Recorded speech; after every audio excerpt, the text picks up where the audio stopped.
So as a kid, my dad was a pastor, and like most pastors' kids, our life was all church, and I mean all church. And I don't know, man, most pastors' kids, they either like tend to swing, either they go like super wild, or they stay really close to home base. And for a lot of my life, I was that. And man, there was a lot of good in that. But I'll tell you, a lot of it was because growing up, I had a phenomenal mom and dad. Like, they deeply loved the Lord, but man, they deeply loved me. They loved my brothers. They loved my sister. And so it was very easy and natural to like love the church because your parents loved the church.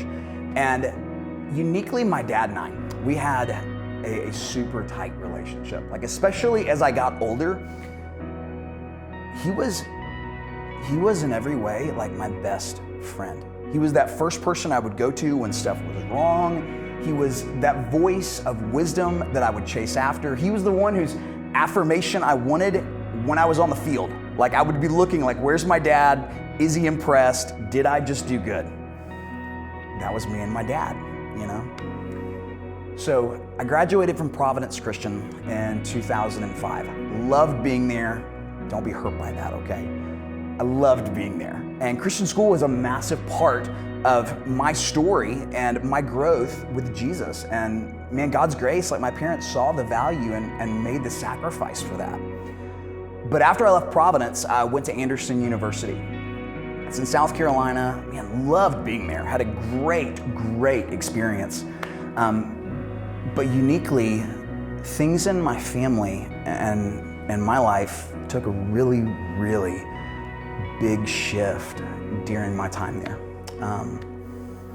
The particular night, it was a week before my 21st birthday, which, you know, for anybody is a big deal birthday. I'd actually come back here to Metro Atlanta, and I was sitting at a red light, and my brother, my next youngest brother, Micah, we're in the car together. And I get this phone call, and I answer it. It was from someone who like I wasn't expecting. It was the youth pastor at my dad's church. And so I answer the phone, and I'm like, Russ, hey man, like, why are you calling me? This is weird.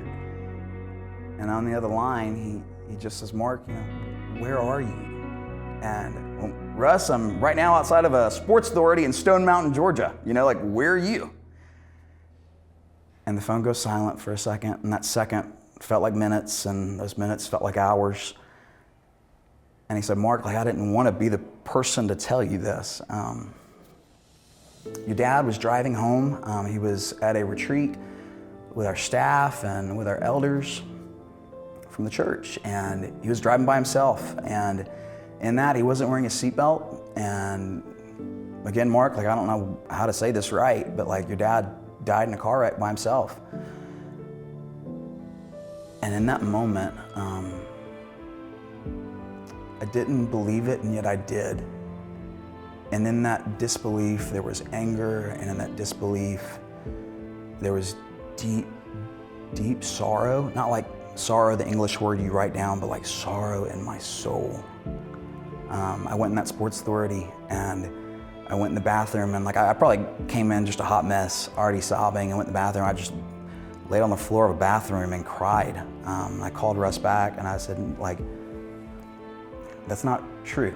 Like, I don't believe you. You know, like, as a kid, my daddy had this hat. My brothers and I bought it for him for Father's Day. It had the Superman symbol, and then it said Super Dad, not Superman, Super Dad. And that was my dad, man. Like, the strongest guy in the whole world, the smartest guy in the whole world, had 2 doctorates. Like, he checked so many boxes. And so to call me and tell me your dad died in a car wreck, like, no, maybe he had a wreck and maybe he's really hurt, but like, not my dad, man. He's okay. And Russ was like, Mark, I need you to stay there. I'm driving to get you. And I'm driving to get Micah. I'm coming right now to get you. So he gets there, and my dad pastored a church for a really long time in the Brookwood High School area. It was, at the time, the name of the church was Brookwood Baptist Church. And Russ picked us up, and we just said, like, man, we want to go to the church. Like, we want to be there because the church was such a valuable thing to my dad. Like, my dad loved the church and the people of the church. He loved seeing God's people experience Him week in and week out.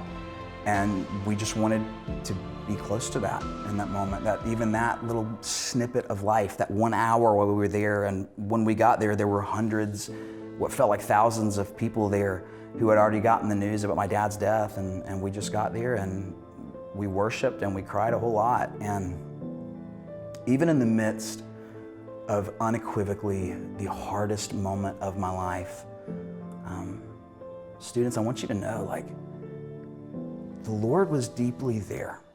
Because while I knew Jesus long before that moment, like called Jesus Savior, I didn't know Jesus as Father, because I didn't need a father. Like, I had my dad, super dad. Like, I don't need you to be my father. And since then, God has really uniquely allowed Himself to fill and to be that true Father. Not because of my dad's absence, but truly revealing Himself as the complete fullness of what a good father looks like and who He is and what He does for me and how He sees me as His son. That's been the gift that God's given me in these past years since then. Has it always been easy? Has it ever been easy? No. Like, it's been super hard and filled with so many ups and downs and joys and sorrows. But in that, God's been there in all those little moments where I've been angry and sad and happy and look back with laughter. Like, God's been in every single one of those moments as my Father. And He's looked back and He's cried with me, and He's looked back and He laughed with me. And God's been near, and He remains near. My name is McMinn, and I want you to know I'm steadfast in my faith.